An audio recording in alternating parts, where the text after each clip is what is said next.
Welcome back to Superior Sunrise. Join me now with the Red Angus Association of America. It's Barrett. Barrett, thank you so much for being here with us this week in Winnemucca. Yeah, absolutely, Kennedy. Thanks for having us. It's been a great week so far. It has been a great week, and one of the highlights of yesterday was we got to sell the Red Angus cattle. But before we did that, y'all had the Gridmaster Awards, and y'all gave some awards to some really deserving producers. Let's talk about what qualified them for that. Absolutely. The Gridmaster is kind of a unique program, and one that we feel highlights the absolute best of Red Angus cattle, particularly in the fed cattle sector. And so in order to qualify, we ask that the cattle are first enrolled in our FCCP program. They do have to be marketed in lots of at least 30, and then the cattle that kill with 90% choice or prime or better would qualify as long as they're 10% or fewer yield grade 4s. And that's for conventional cattle. Of course, naturals, we have a slightly greater allowance for yield grade 4s and 5s, but we gave away, I think, 9 of them yesterday to certainly deserving ranches, and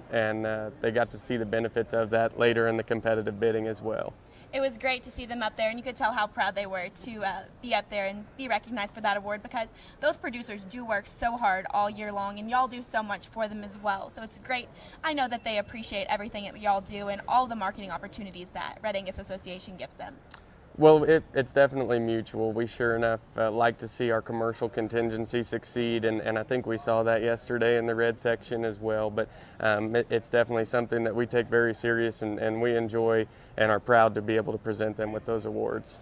And let's talk about it. Like I said, y'all do so much on the marketing standpoint, especially on the commercial sector.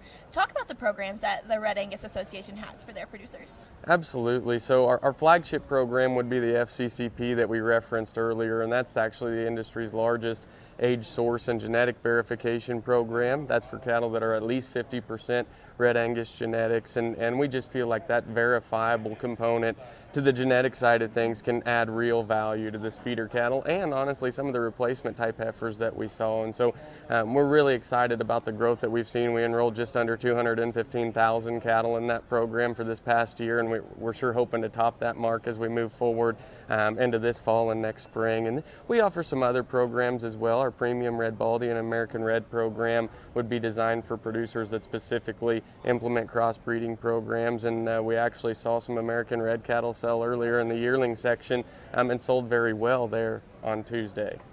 And we saw that, and we talked about that on Sunrise as well on Tuesday.